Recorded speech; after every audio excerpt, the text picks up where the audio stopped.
எடுத்து விடு. எம்மை காணி உள்ள நெஞ்சுடனே வாழ விடு. கல்லான இதயத்தை எடுத்து விடு. எம்மை காணி உள்ள நெஞ்சுடன் வாழ விடு. எம்மை நாங்கள் மறக்க விடு. கொஞ்சம் ஏனையோ துன்பம் நினைக்க விடு. எம்மை நாங்கள் மறக்க விடு. கொஞ்சம் ஏனையோ துன்பம் நினைக்க விடு. இந்த புனித பலியானது நன்று திருப்பலியாக வயலட் குடும்பத்தினர் மற்றும் மேரி நன்று திருப்பலியாகவும், தங்களுடைய கருத்துக்களுக்காக ஜார்ஜ், அமலரசி, போபோ, யுக்ரேஷியா முகமது மற்றும் ஸ்டீவன் ராஜ் இவர் விரைவில் குணமடைய வேண்டுமென்றும், இறைவனில் மரித்த Theresia, Prema Louisa, Vasudevan, Anandavalli, Suresh, Pushparani, Victor Marian, Mariyadas, Johnson, Olga Weldon, John Selvaraj, WJ Albert இந்த ஆன்மாக்களுக்காக இந்த புனித பலி ஒப்புக் கொடுக்கப்படுகின்றது. தந்தை, மகன், தூய ஆவியாரின் பெயராலே ஆமென். நம் ஆண்டவராகிய இயேசு கிறிஸ்துவின் அருளும் கடவுளின் அன்பும் தூய ஆவியாரின் நட்புறவும் உங்கள் அனைவரோடும் இருப்பதாக. உம் ஆன்மாவோடும் இருப்பதாக. கிறிஸ்து இயேசுவில் பிரியமுள்ள சகோதர சகோதரிகளே, மனிதர்களாகிய நாம் அனைவரும் நலமாக வாழ வேண்டும், மகிழ்ச்சியாக நிறைவாக வாழ வேண்டும் என்று தான் நாம் எல்லோருமே விரும்புகிறோம். ஆனால் அந்த நலமான நிறைவான வாழ்வை அடைவதற்குரிய வழியை தேடுவதில்தான் நாம் தோற்றுவிடுகிறோம், தவறிவிடுகிறோம். இன்றைய திருவழிபாடு எவ்வாறு நலமாக வாழ முடியும், எதை செய்தால் என்பதை இன்று நமக்கு கற்றுக் கொடுக்கிறது. எனவே இறைவன் கற்றுத்தருகின்ற இந்த ஆவியானவருடைய இந்த செயல்பாட்டிற்கு நம்மை ஒப்புக் கொடுப்போம். இந்த புனித பலியிலே நாம் தகுதியான முறையில் பங்கு பெற நாம் இந்த வேளையிலே அருள் வேண்டுவோம். இந்த தூய மறை நிகழ்வுகளை கொண்டாட நம்மையே நாம் தகுதியாகும் பொருட்டு நம் குற்றங்கள், குறைகள், பாவங்கள், பலவீனங்களை எண்ணி மனம் வருந்துவோம், மன்னிப்பு கேட்போம். எல்லாம் வல்ல இறைவனிடமும் சகோதர சகோதரிகளே உங்களிடமும் நான் பாவி என்று ஏற்றுக்கொள்கிறேன். ஏனெனில் என் சிந்தனையாலும் சொல்லாலும் செயலாலும் கடமையில் தவறியதாலும் பாவங்கள் பல செய்தேன். என் பாவமே, என் பாவமே, என் பெரும் பாவமே. ஆகையால் எப்பொழுதும் கன்னியான புனித மரியாளையும் வானதூதர் புனிதர் அனைவரையும் சகோதர சகோதரிகளே உங்களையும் நம் இறைவனாகிய ஆண்டவரிடம் எனக்காக வேண்டிக் கொள்ள மன்றாடுகிறேன். எல்லாம் வல்ல இறைவன் நம் மீது இரக்கம் வைத்து நம் பாவங்களை மன்னித்து நம்மை நிலை வாழ்விற்கு அழைத்துச் செல்வாராக.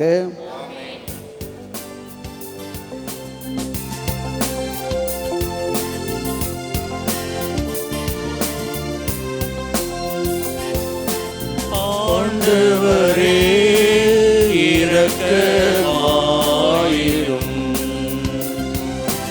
ஆண்டவரே இரக்கமாயிரும். கிறிஸ்துவே இரக்கமாயிரும். கிறிஸ்துவே இரக்கமாயிரும்.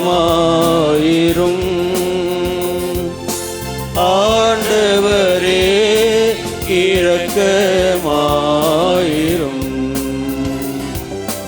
ஆண்டவரே இரக்கமாயிரும். மன்றாடுவோமாக. ஆண்டவரே, மாண்புக்குரிய உம்மை தாழ்மையுடன் வேண்டுகின்றோம். மீட்பளிக்கும் திருவிழா எவ்வளவுக்கு மிக நெருங்கி வருகிறதோ அவ்வளவுக்கு பாஸ்கா மறை நிகழ்வை இறைவற்றுடன் கொண்டாட நாங்கள் அணுகிச் செல்வோமாக. உமோடு தூய ஆவியாரின் ஒன்றிப்பில் இறைவனா என்றென்றும் வாழ்ந்து ஆட்சி செய்கின்ற அவர் வழியாக உம்மை மன்றாடுகின்றோம்.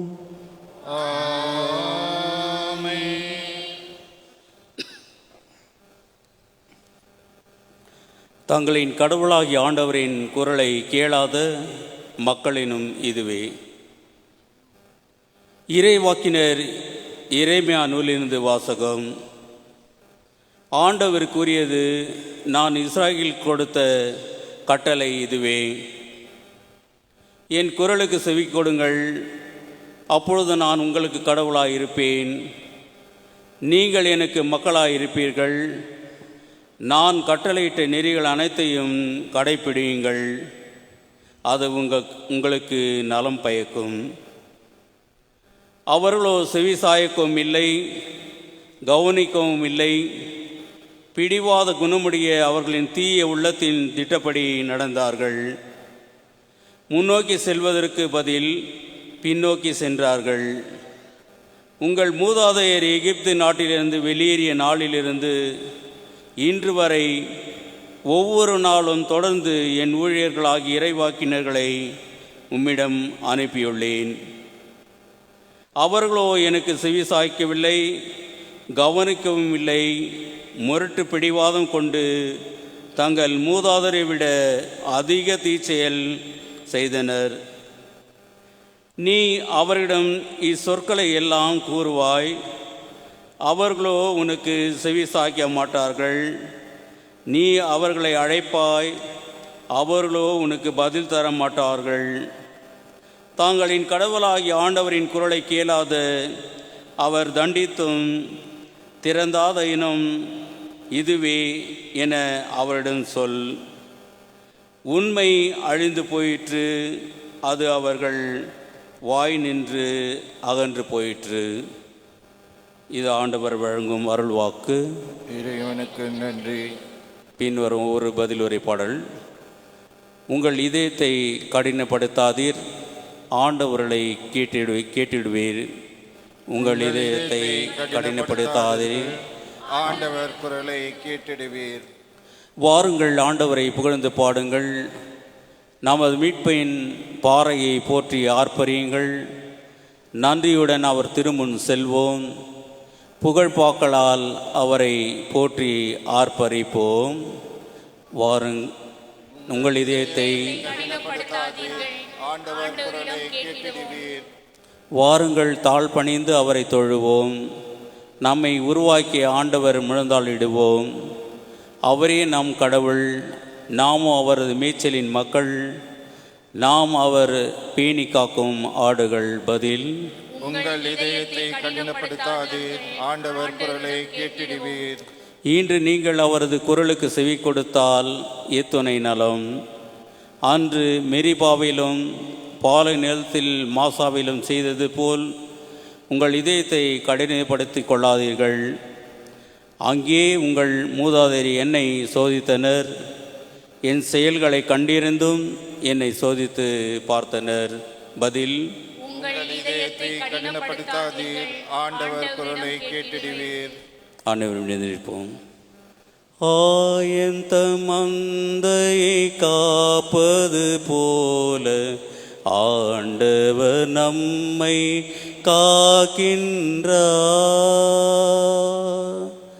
ஆயன் தன் மந்தையை காப்பது போல ஆண்டவர் நம்மை காக்கின்றார்.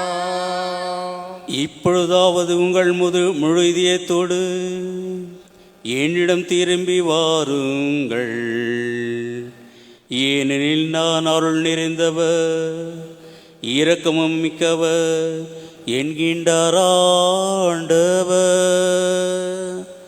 ஆயன் தன் மந்தையை காப்பது போல ஆண்டவர் நம்மை காக்கின்றார். ஆண்டவர் உங்களோடு இருப்பாராக. உம் ஆன்மாவோடும் இருப்பாராக. தூய லூக்கா எழுதிய பரிசுத்த நற்செய்தியிலிருந்து வாசகம். ஆண்டவரே மாட்சி உமக்கே. லூக்கா நற்செய்தி அதிகாரம் 11 வாழ்வதற்மிறை வார்த்தைகள் 14 தொடக்கம் 23 முடிய. ஒரு நாள் இயேசு பேச்சிழந்த ஒருவரிடமிருந்து பேயை ஓட்டினார். பேய் வெளியேறவே பேச்சற்ற அவர் பேசினார். கூட்டத்தினர் வியந்து நின்றனர். அவர்களுள் சிலர், பேய்களின் தலைவனாகிய பெயல்செபூலை கொண்டே இவன் பேய்களை ஓட்டுகிறான் என்றனர். வேறு சிலர் அவரை சோதிக்கும் நோக்குடன் வானத்திலிருந்து ஏதேனும் ஓர் அடையாளம் காட்டுமாறு அவரிடம் கேட்டனர். இயேசு அவருடைய சிந்தனைகளை அறிந்து அவர்களிடம் கூறியது, தனக்கு எதிராக தானே பிளவுபடும் எந்த அரசும் பாழாய் போகும். அவ்வாறே பிளவுபடும் வீடும் விழுந்து விடும். சாத்தானும் தனக்கு எதிராக தானே பிளவுபட்டு போனால் அவனது அரசு எப்படி நிலைத்து நிற்கும்? பெயல்செபூலை கொண்டே நான் பேய்களை ஓட்டுகிறேன் என்கிறீர்களே. நான் பெயல்செபூலை கொண்டு பேய்களை ஓட்டுகிறேன் என்றால் உங்களை சார்ந்தவர்கள் யாரை கொண்டு பேய் ஓட்டுகிறார்கள்? ஆகவே அவர்களே உங்கள் கூற்று தவறு என்பதற்கு சாட்சிகள். நான் கடவுளின் ஆற்றலால் பேய்களை ஓட்டுகிறேன் என்றால் இறையாட்சி உங்களிடம் வந்துள்ளது அல்லவா? வலியவர் ஆயுதம் தாங்கி தம் அரண்மனையை காக்கிற போது அவருடைய உடைமைகளை பாதுகாப்பாக இருக்கும். அவரை விட மிகுந்த வலிமையுடையவர் ஒருவர் வந்து அவற்றை வென்றால் அவர் நம்பியிருந்த எல்லா படைக்கலன்களையும் பறித்து கொண்டு கொள்ளை பொருட்களையும் பங்கிடுவார். என்னோடு இராதவர் எனக்கு எதிராக இருக்கிறார். என்னோடு இணைந்து மக்களை கூட்டிச் சேர்க்காதவர் அவர்களை சிதறடிக்கிறார் என்றார். ஆண்டவரின் அருள்வாக்கு. கிறிஸ்துவே உமக்கு புகழ். Praise the Lord. Praise the Lord. Praise the Lord. இயேசுவுக்கே புகழ், இயேசுவுக்கே நன்றி, இயேசுவுக்கே மகிமை, இயேசுவுக்கே ஆராதனை. Praise the Lord. Praise the Lord. மரியே வாழ்க, மரியே வாழ்க, மரியே வாழ்க. கிறிஸ்து இயேசுவில் பிரியமுள்ள சகோதர சகோதரிகளே, எரேமியா புத்தகம் 7வது அதிகாரம் 23வது திருவசனத்தில் நாம் இவ்வாறு வாசிக்கிறோம். ஆண்டவர் சொல்லுகிறார், நான் கொடுத்த கட்டளைகளையும் நியமங்களையும் நீங்கள் கடைபிடியுங்கள். நான் கொடுத்த வாக்குறுதிகளை நீங்கள் செயல்படுத்துங்கள். அப்பொழுது நீங்கள் நலமாக இருப்பீர்கள். நாம் மனித வாழ்க்கையில் நாம் எல்லோரும் நலமாக விரும்பி நாம் பல்வேறு விதமான முயற்சிகளை மேற்கொள்கிறோம், பல்வேறு விதமான செயல்களை செய்கிறோம், பல்வேறு விதமான காரியங்களை செய்கிறோம். ஆனால் நாம் கடைபிடிக்க வேண்டிய ஒன்றை நாம் தவறி விடுவதால் நம் முயற்சிகள் தோல்வடைகின்றன. நாம் நினைக்கின்ற காரியங்களை நாம் வெற்றியாய் முடிப்பதில்லை, அல்லது நமது வாழ்க்கையிலே எப்பொழுதுமே நன்மையான காரியங்கள் நடைபெறுவதில்லை. ஏனென்றால் நாம் எதை பிடித்து கொள்ள வேண்டுமோ அதை நாம் மறந்து விடுகிறோம். யாரை நாம் பற்றி கொள்ள வேண்டுமோ அவரை நாம் விட்டு விடுகிறோம்.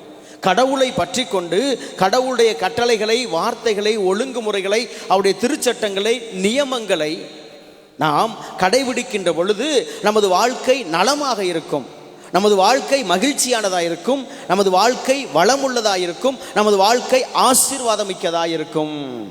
இதைத்தான் ஆண்டவர் மிக தெளிவாக சொல்லுகிறார். ஆக கடவுளுடைய கட்டளைகளை நீ கடைபிடிக்கின்ற பொழுது உனது நாட்டிலே, உனது வீட்டிலே நலம் செழிக்கும், வளம் பெருகும். ஆக கடவுளுடைய கட்டளைகளை நாம் செயல்படுத்துகின்ற மக்களாக இந்த நாளிலே கடவுள் நம்மை அழைக்கிறார். இஸ்ராயேல் மக்களை பற்றி இன்றைய முதல் வாசகத்தில் நான் வாசிக்க கேட்டோம். இதோ என் மக்கள் என்னை மறந்து என் கட்டளைகளை கடைபிடிக்காத மக்களினமாக இருக்கிறார்கள். நான் செய்த அற்புதங்கள், அதிசயங்களை அவர்கள் கண்டார்கள். எல்லாவற்றையும் கண்டும் கூட என் மீது நம்பிக்கை கொள்ளாமல் எனது கட்டளைகளை கடைபிடிக்காத ஒரு இனம் இருக்கிறது என்றால் அது இந்த மக்களினம்தான். யாருக்கு நான் நன்மைகளையும் அதிசயங்களையும் அற்புதங்களையும் செய்தேனோ, எகிப்து நாட்டின் அடிமைத்தனத்திலிருந்து, வேதனையிலிருந்து, துக்கத்திலிருந்து, சாவிலிருந்து இவர்களை நான் அழைத்து வந்தேன். அவர் வாழ்க்கையிலே பல்வேறு விதமான அற்புதங்களை, அதிசயங்களை செய்தேன். ஆனால் அவர்கள் நான் கொடுத்த அந்த வார்த்தையை, கட்டளைகளை கடைபிடிக்காமல் எனக்கு எதிராக செயல்படுகின்ற மக்களாக இருக்கிறார்கள் என்று சொல்லிவிட்டு ஆண்டவர் சொல்கிறார், என் வார்த்தைகளை நீங்கள் கடைபிடியுங்கள், மீண்டும் உங்கள் வாழ்க்கையிலே நலம் பயக்கும், நீங்கள் செய்கின்ற காரியத்திலே வெற்றி பெறுவீர்கள். ஆக கடவுளிடம் உங்களை நீங்கள் ஒப்புக்கொடுங்கள். அப்பொழுது உங்களுடைய காரியத்தில் வெற்றி கிடைக்கும்.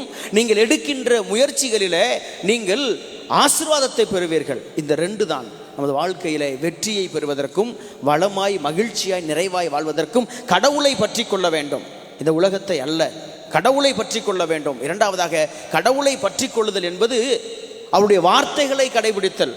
அவருடைய வார்த்தைகளை கடைபிடித்தல், கடவுளுடைய கட்டளைகளை பல நேரங்களில் நாம் நமது வாழ்க்கையில் அதிசயங்கள், அற்புதங்கள், நல்ல காரியங்கள் அல்லது ஆசீர்வாதமான மிக்க வாழ்க்கை வாழ வேண்டும் நினைக்கிறோம். ஆனால் அதற்கு தடையாக இருக்கின்ற அந்த பாவத்தை விட்டுவிட எவருக்கும் மனம் வருவதில்லை. நான் பாவத்திலே வாழ்வேன், ஆனால் என் வாழ்க்கையிலே ஆசீர்வாதம் வேண்டும். இது இரண்டும் ஒன்றுக்கொன்று முரணானது. ரெண்டும் ஒன்றுக்கொன்று முரணானது. நான் கடவுளுடைய கட்டளைகளை கடைபிடிக்க மாட்டேன், ஆனால் என் வாழ்க்கையிலே வெற்றி வேண்டும், என் தொழிலிலே ஆசீர்வாதம் வேண்டும், என் பிள்ளைகள் நன்றாக இருக்க வேண்டும், என்னுடைய ஜெபம் கேட்கப்படும். இல்லை, இது என்றுமே எதிர்மறையானது. அப்படி இருக்கின்ற பொழுது நமது வாழ்க்கையில் நாம் எவ்வாறு ஜெபிக்க முடியும்? எனவே தான் ஆண்டவர் முதலிலே உங்கள் பாவத்தை நீங்கள் விட்டு விடுங்கள். நீங்கள் செய்ய வேண்டியது இதுதான், பாவத்தை விட்டு விடுதல். கடவுளுடைய கட்டளைகளை கடைபிடித்தல் என்றால் பாவத்தை விட்டு விடுங்கள், மனமாறுங்கள், கடவுளிடம் திரும்பி வாருங்கள். உலகத்தை நோக்கி சென்று கொண்டே இருக்காதீர்கள், கடவுளிடம் திரும்பி வாருங்கள், என்னிடம் வாருங்கள். கடவுளிடம் திரும்பி வருதல் என்பது பாவத்தை விட்டு விட்டு மனம் மாறி நாம் வருவது. இந்த மனமாற்றம் இல்லாத பொழுது நமது வாழ்க்கையிலே ஆசீர்வாதங்களோ அல்லது நமது வாழ்க்கையிலே வளமோ நலமோ இருப்பதில்லை. நாம் இவை இரண்டிலுமே வாழ ஆசைப்படுகிறோம். பாவத்திலும் வாழ ஆசைப்படுகிறோம், அதே வேளையிலே நல்ல வாழ்க்கையை வாழவும் ஆசைப்படுகிறோம். கடவுளுடைய ஆசீர்வாதமும் வேண்டும், அதே வேளையிலே இந்த உலகத்தின் ஆசைகளிலும் எனக்கு வேண்டும். அப்படி என்றால் நமது வாழ்க்கையில் நாம் நினைத்த காரியங்கள் ஒருபோது நடைபெறாது. அது நமது வாழ்க்கைக்கு ஆசீர்வாதமாக இருக்காது. எனவே தான் ஆண்டவர் சொல்கிறார், உங்கள் இதயை நீங்கள் கடினப்படுத்தி கொள்ளாதீர்கள், வாருங்கள் என் குரலை கேளுங்கள். உங்கள் இதயம் கடினமாக இருக்கிறது. அந்த கடினமான இதயத்தோடு நான் வாழ்கின்ற பொழுது கடவுளுக்கு எதிராக நான் இருக்கிறோம். அதைத்தான் இன்றைய நற்செய்தி வாசகத்தில் ஆண்டவர் சொல்கிறார், எனக்கு என் சார்பாக இராதவர் எனக்கு எதிராக இருக்கிறார். ஆண்டவர் இயேசு கிறிஸ்து பேச்சிழந்த ஒரு அந்த பையனிடமிருந்து பேயை ஓட்டுகிறார். அப்பொழுது அதை கண்டு கடவுளை புகழ்வதை விட ஆண்டவரை குறை சொல்லுகிறார்கள். ஆண்டவரை என்ன குறை சொல்கிறார்கள்? இவன் பேய்களின் தலைவை கொண்டு பேய்களை ஓட்டுகிறான். பேயை கொண்டு பேயை ஓட்ட முடியுமா? ஆண்டவர் தான் கேட்கிறாரு, பேயை கொண்டு எப்படி பேயை ஓட்ட முடியும்? பேயினுடைய வாழ்க்கையிலே குடிகொண்டிருக்கிறது, இவனை அடிமைப்படுத்தி இருக்கிறது. அப்படி என்றால் இன்னொரு பேய் வந்து அவனை எப்படி இந்த விடுதலை கொடுக்கும்? அப்போ நீங்கள் சொல்லுவதே தவறு என்று ஆண்டவர் சொல்கிறாரு. இரண்டாவது கேள்வி கேட்குறாரு, சரி நான் பேய்களின் தலைவனை கொண்டு பேய் ஓட்டுறேன்னா நீங்கள்லாம் எனக்கு எதிராக இருக்கிறீங்க, நீங்கள்லாம் எனக்கு எதிராக இருக்கீங்க, நீங்கள்லாம் என்னுடைய விரோதிகளாக நீங்கள் உங்களே மாற்றிக்கொண்டீர்கள். அப்போ நீங்கள் யாரை பேய் வச்சு ஓட்டுறீங்க? எனக்கு எதிராக இருக்கிறவர்கள் யாரை கொண்டு பேய் ஓட்டுறாங்க? அப்போ அவர்கள் கடவுளுடைய வல்லமையை கொண்டு பேய் ஓட்டுனா என்ன நம்பணும்ல? அப்போ எனக்கு எதிராக இருக்கிறாங்க. கடவுளுடைய வார்த்தையை பாருங்கள். அப்பொழுது ஆண்டவர் சொல்லுகிறார், நீங்களே உங்களுடைய கூற்று தவறு என்று உங்கள் வாழ்க்கையால் நிரூபிக்கிறீர்கள். எனவே தான் ஆண்டவர் சொல்கிறார், பேயை இன்னொரு பேய் வந்து ஓட்டாது. ஆண்டவர் சொல்கிறார், நான் கடவுளின் வல்லமையால், தூய ஆவியின் வல்லமையால் பேய்களை ஓட்டுகிறேன். அப்படி என்றால் என்ன? கடவுளின் ஆட்சி உங்களிடம் வந்திருக்கிறது, இறை ஆட்சி உங்களிடம் வந்திருக்கிறது. இறை ஆட்சி என்பது என்ன? கடவுளுடைய அந்த சன்னிதானத்தில், அவருடைய பிரசன்னத்தில் நாம் பாவம் இல்லாமல், சாபம் இல்லாமல், நோய் வேதனை மரணம் இல்லாமல் வாழ்கின்றது தான் கடவுளுடைய இறை ஆட்சி. அந்த இறை ஆட்சி என்பது இயேசு கிறிஸ்துவே. அவர் சொல்கிறாரு, இறை ஆட்சி உங்களிடம் வந்திருக்கிறது என்றால் இந்த இறை ஆட்சிக்குரிய மனிதனா இயேசு ஆகிய நான் இருக்கிறேன். இயேசு நம்மை தேடி வந்திருக்கிறார். எனவே அவரை நாம் விசுவசிக்க வேண்டும், அவரை நாம் நம்ப வேண்டும், அவருக்கு சார்பாக இருக்க வேண்டும். எனவே இந்த உலகம் நம்மை மகிழ்ச்சியாக வாழ வேண்டுமா அல்லது நிம்மதியாக வாழ வேண்டுமா என்றெல்லாம் பல வழிகளை காட்டுகிறது. இந்த வழிகள் எல்லாம் பாவத்திற்குரிய வழிகள். ஒரு சிலர் சொல்லுவாங்க, ஃபாதர் எவ்வளவோ நான் சம்பாதிக்கிறேன், கையில் நிற்பதில்லை. ஏன் என்று பார்த்தால் அவர்கள் தொழிலானது பாவத்திற்குரிய தொழிலாக இருக்கும்.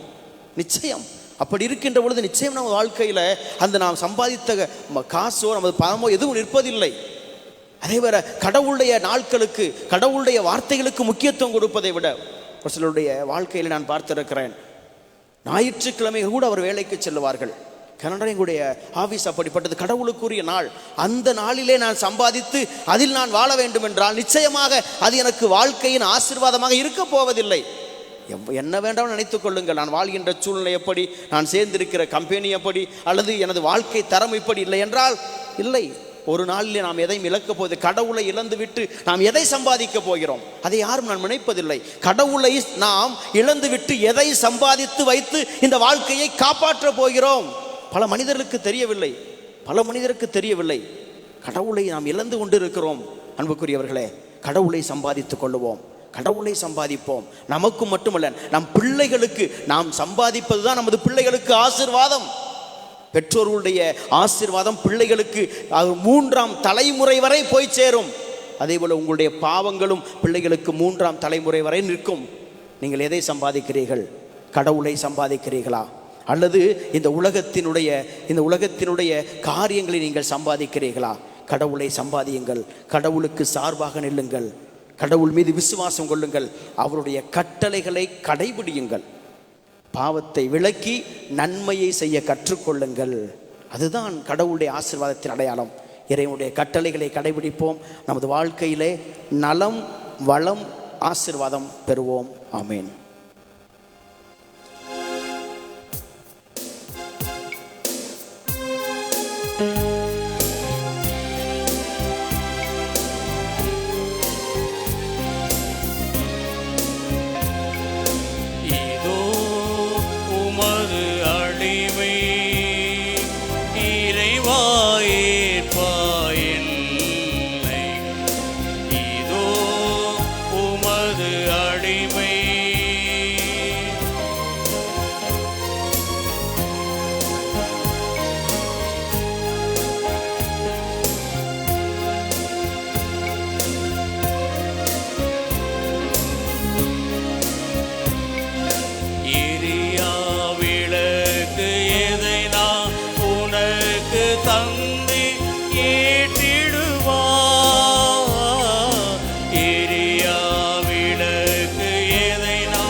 சகோதர சகோதரி, என்னுடையது உங்களுடைய மானை புனித பலி எல்லாம் வல்ல இறைவனுக்கு ஏற்றதாகும்படி மன்றாடுங்கள்.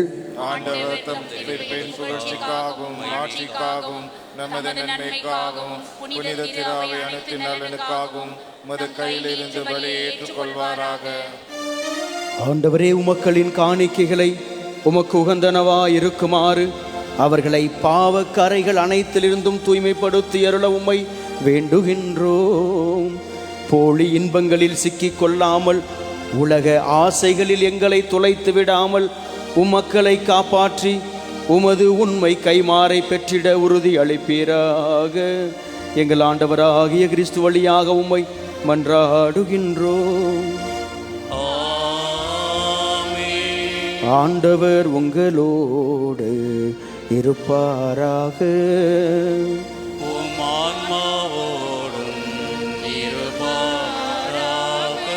இதயங்களை மேலே எழுப்புங்கள். ஆண்டவரிடம் நோக்கி எழுப்பியுள்ளோம். நம் இறைவனாகிய ஆண்டவருக்கு நன்றி கூறுவோம். அது தகுதியும் நீதியுமானதே. ஆண்டவரே, தூயவரான தந்தையே, என்றும் உள்ள எல்லாம் வல்ல இறைவா, என்னாலும் எவ்விடத்திலும் நாங்கள் உமக்கு நன்றி செலுத்துவது மெய்யாகவே தகுதியும் நீதியுமாகும், எங்கள் கடமையும் மீட்புக்குரிய செயலுமாகும். உம்முடைய பிள்ளைகளின் உள்ளங்களை தூய்மைப்படுத்தி புதுப்பிக்க பயனுள்ள இச்சிறப்பான காலத்தை ஏற்படுத்தினீர். அதனால் நாங்கள் மட்டுமீறிய பற்றுகளிலிருந்து, உலகத்தின் ஆசைகளிலிருந்து விடுதலை பெற்று நிலையற்றவற்றில் மனதை ஈடுபடுத்தாது நிலையானவற்றில் மென்மேலும் மனதை செலுத்துமாறு எங்களை தூண்டுகின்ற காலம் இதுவே. ஆகவே புனிதர் வானதரோடு அனைவரும் சேர்ந்து நாங்கள் உம்மை புகழ்ந்தேத்தி முடிவின்றி சொல்வதாவது: தூயவர் தூயவர் தூயவர், வான்படைகளின் கடவுளாம் ஆண்டவர், விண்ணகமும் மண்ணகமும் உமது மாட்சியால் நிறைந்துள்ளன. உன்னதங்களிலே ஓசானா. ஆண்டவர் பேரால் வருகிறவர் ஆசி பெற்றவர். உன்னதங்களிலே ஓசானா. ஆண்டவரை நிர்மையாகவே தூயவர், தூய்மை அனைத்திற்கும் ஊற்று. ஆகவே உம்முடைய ஆவியை பொழிந்து இக்காணிக்கைகளை தூய்மைப்படுத்த உம்மை வேண்டுகிறோம். இவ்வாறு எங்கள் ஆண்டவர் இயேசு கிறிஸ்துவின் உடலும் இரத்தமுமாக எங்களுக்கு இவை மாறுபனவாக. அவர் பாடுபட உளம் கனிந்து தம்மை கையளித்த போது அப்பத்தை எடுத்து நன்றி செலுத்தி அதை பிட்டு தம் சீடர்களுக்கு அளித்து அவர் கூறியதாவது: அனைவரும் இதிலிருந்து பெற்று உண்ணுங்கள், ஏனெனில் இது உங்களுக்காக கையளிக்கப்படும் என் உடல்.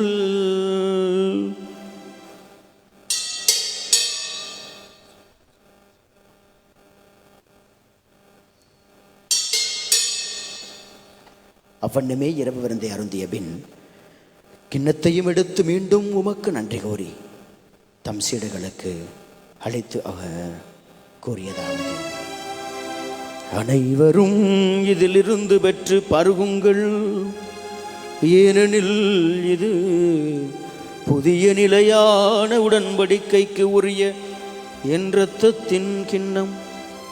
இது பாவ மன்னிப்புக்கென்று உங்களுக்காகவும் பலருக்காகவும் சிந்தப்படும். இதை என் நினைவாக செய்யுங்கள்.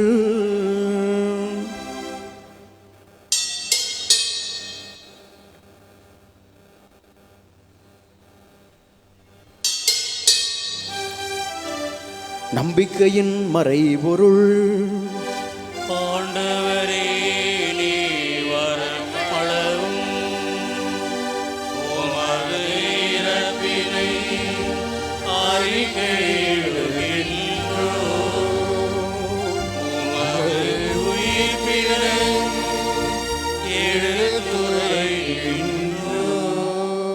ஆகவே ஆண்டவரை, நாங்கள் கிறிஸ்துவின் இறப்பினையும் உயிர்ப்பினையும் நினைவு கூர்ந்து வாழ்வதரும் அப்பத்தையும் மீட்பளிக்கும் கிண்ணத்தை முகப்பு கொடுக்கின்றோம். உம் திருமுனின்று உமக்கு ஊழியம் புரிய தகுந்தவள் என எங்களை ஏற்றுக்கொண்டீர். எனவே உமக்கு நன்றி செலுத்துகின்றோம்.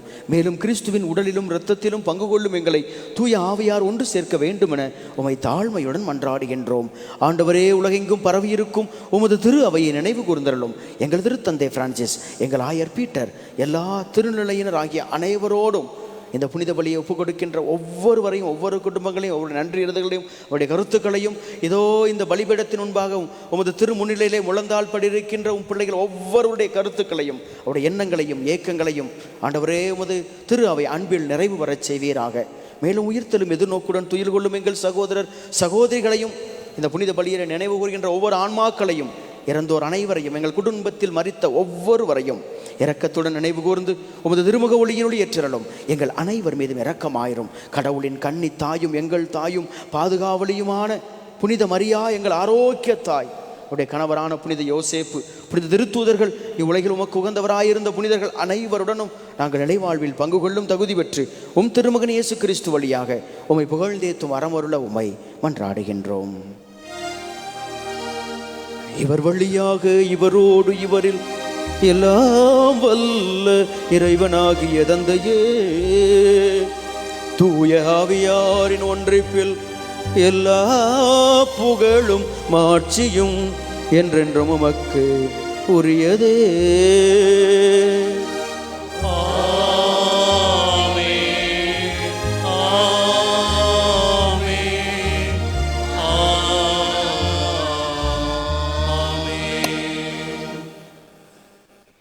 மீட்பரின் கட்டளையால் கற்பிக்கப்பட்டு இறைவடிப்பினையால் பயிற்சி பெற்ற நாம் பாவங்களிலிருந்து மனமாற்றம் பெற்று கடவுளுடைய கட்டளைகளின்படி வாழ்கின்ற தூய உள்ளத்தை கேட்டு நாம் இந்த வேளையிலே ஜெபிப்போம்.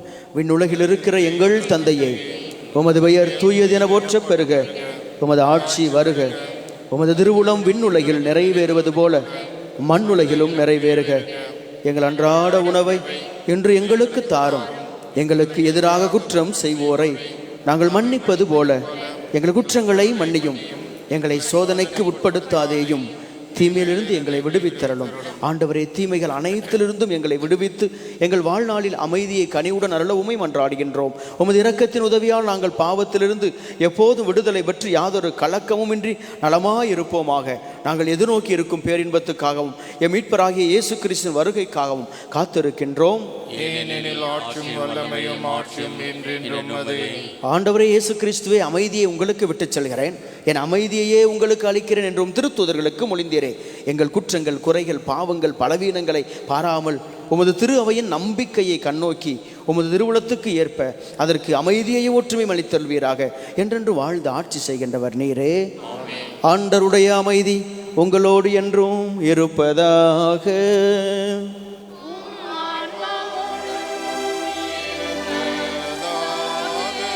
ஒருவருக்கொருவர் கிறிஸ்தின் அமைதியை பகிர்ந்துள்ளோம். கிறிஸ்தின் அமைதி.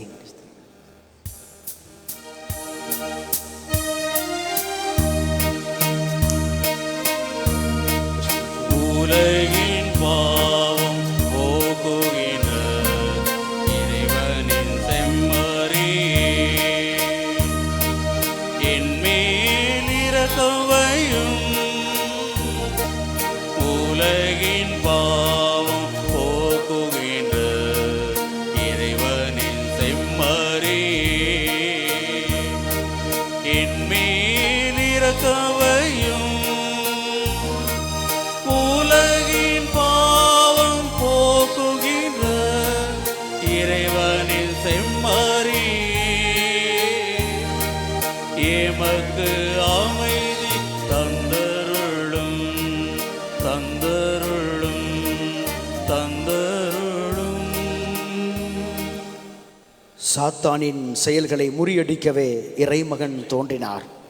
சாத்தானையும் அவன் இந்த உலகத்திற்கு கொண்டு வந்த பாவம், சாபம், வேதனை, நோய், இறப்பு, நரகம் இவைகளை எல்லாம் கல்வாரியில இதோ தனது உடலின் இரத்தத்தினால் தன்னையே பலியாக்கி நமக்காக வாழ்வை கொடுத்த தேவன், உலகின் பாவங்களை போக்குகிறவர்.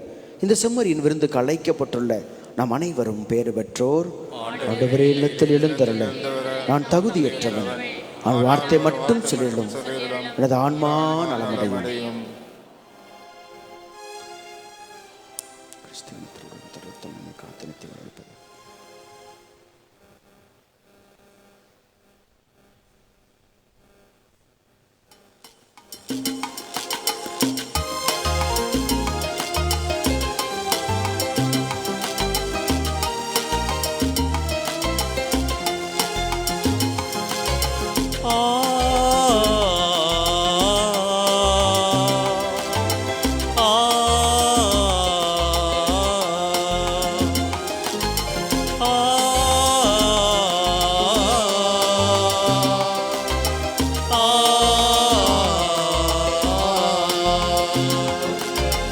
இறைவா, உமது இரக்கம் வேணும். உமது வாரங்கள் பொழிய வேண்டும். இறைவா, உமது இரக்கம் உமது வாரங்கள் பொழிய வேண்டும்.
உமது வரங்கள் பொழிய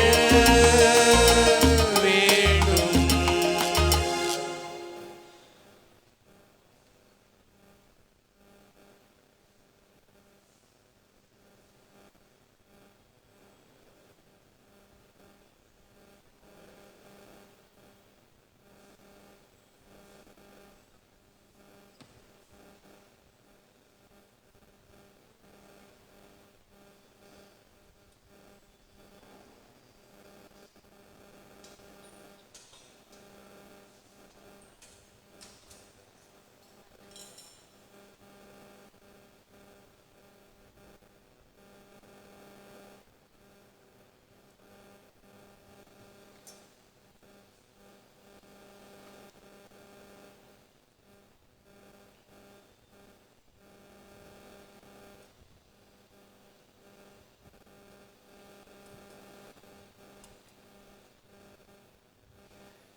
நன்றி கூறி மன்றாடுவோமாக. ஆண்டவரே, அருளடையாளங்களால் புதுப்பிக்கப்பட்டவர்களை கனிவுடன் உமது உதவியால் எழச் செய்தருளும். அதனால் நாங்கள் மறை நிகழ்வுகளாலும் வாழ்வின் நெறிகளாலும் மீட்பின் பயனை அடைவோமாக. எங்கள் ஆண்டவராகிய கிறிஸ்து வழியாக உம்மை மன்றாடுகின்றோம். முழந்தால் படியிடுவோம். புனித சூசேப்பருடைய இந்த மகிமைமிக்க ஆண்டிலே தூய சூசேப்பரை நோக்கி நாம் வல்லமைமிக்க அவருடைய அந்த ஜபத்தை சொல்லி மன்றாடுவோம். மீட்பின் பொறுப்பாளரே, புனித கன்னிமரியாவின் துணையாளரே, நீர் வாழ்க. கடவுள் தமது ஒரே திருமகனை உம்மிடமே ஒப்படைத்தார். உம்மிடமே அன்னை மரியா தனது முழு நம்பிக்கையையும் கொண்டிருந்தார். உம்முடனே கிறிஸ்து மனிதரானார். பேறுபெற்ற தூய சூசையப்பரே, எங்களுக்கும் உம்மையே ஒரு தந்தையாக காட்டி வாழ்வின் பாதையில் எங்களை வழிநடத்தும். அருள், இரக்கம், தைரியத்தை பெற்றுத்தாரும். அனைத்து தீமைகளிலிருந்தும் எங்களை பாதுகாத்தருளும். தூய சூசையப்பரே, உம்மையும் உம் திருக்கரங்களில் உறங்கும் குழந்தை இயேசுவையும் சதா காலமும் எண்ணி பூரிப்படைய தயங்கியதில்லை. குழந்தை இயேசு உம் மார்பில் சாய்ந்து தூங்கும் வேளையில் அவரை தொந்தரவு செய்ய விரும்பவில்லை. உம் மார்போடு அவரை என் பொருட்டு இணைத்து அணைத்துக் கொள்ளும். என் பெயரால் இயேசுவுக்கு அவரது நெற்றியில் முத்தமிடும்.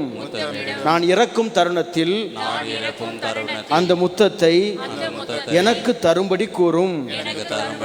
மரித்த விசுவாசிகளின் ஆன்ம காவலனே, தூய சூசையப்பரே, எங்களுக்காக வேண்டிக் கொள்ளும். ஆமேன். நோயாளிகளை ஆசீர்வதித்தல். ஆண்டவரே, உடல் நோயால் வருந்தும் உமது ஊழியரை பாரும். நீர் உண்டாக்கிய ஆன்மாக்களுக்கு ஆறுதல் தாரும். நாங்கள் துன்பங்களினால் தூய்மை அடைந்து உமது இரக்கத்தினால் விரைவில் குணமடையும்படி அருள் புரிவீராக. எங்கள் ஆண்டவராகிய இயேசு கிறிஸ்துவின் பெயரால் ஆமேன். ஆண்டவராகிய இயேசு கிறிஸ்து உங்களை பாதுகாக்க உங்கள் நடுவிலும், உங்களை காப்பாற்ற உங்களுக்குள்ளும், உங்களுக்கு வழிகாட்ட உங்களுக்கு முன்னும், உங்களுக்கு காவலாயிருக்க உங்களுக்கு பின்னும், உங்களை ஆசீர்வதிக்க உங்கள் மேலும் இருப்பாராக. இறுதி ஆசீர்வாதத்திற்காக எழுந்து நிற்போம். ஆண்டவர் உங்களோடு இருப்பாராக.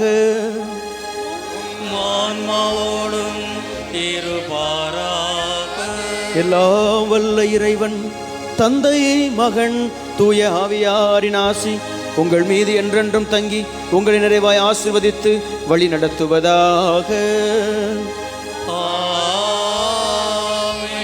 இறைவனின் அன்பிலும் அன்னையின் ஆசிரியிலும் தூய சூசையப்பருடைய பரிந்துரையிலும் வாழ சென்று வாழுங்கள். திருப்பலி நம் வாழ்வில் தொடரட்டும். இறைவனுக்கு நன்றி.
பன்னிரு வயதினில் ஆலயத்தில் அன்று